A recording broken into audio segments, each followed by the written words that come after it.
இரண்டாம் நிலை. இயேசுவின் மேல் பாரமான சிலுவையை சுமத்துகின்றார்கள். இறை இயேசுவே, உம்மை ஆராதித்து வணங்கி உமக்கு நன்றி செலுத்துகிறோம். ஏனெனில் புனித பாரமான சிலுவையை கொண்டு உலகத்தை மீட்டீர். நமது அனுதின வாழ்வில் நம்மீது பலவித துன்ப சிலுவைகள் சுமத்தப்படுகின்றன. உறவினர்களின் பொறாமையால், நண்பர்களின் வெளிவேடத்தால், பெற்ற பிள்ளைகளின் நிராகரிப்பால், இவ்வாறு பல்வேறு சிலுவைகள் நம்மீது சுமத்தப்படுகின்றன என்பது யதார்த்த உண்மை. இப்படிப்பட்ட சிலுவைகளை தடுத்து ஜெயிக்க முற்படுகின்றோமா, அல்லது கடவுளின் திருவுளத்தை புரிந்து கொள்ள மன்றாடுகின்றோமா? மன்றாடுவோம்.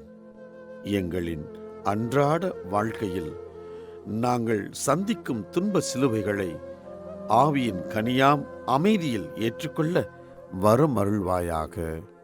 ஆமென். எங்கள் மேல் இரக்கமாயிரும் ஆண்டவரே, இரக்கமாயிரும்.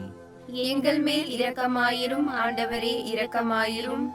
இறந்த நம்பிக்கையாளர்களின் ஆன்மாக்கள் இறைவனின் இரக்கத்தினால் அமைதியில் இளைப்பாறுவனவாக.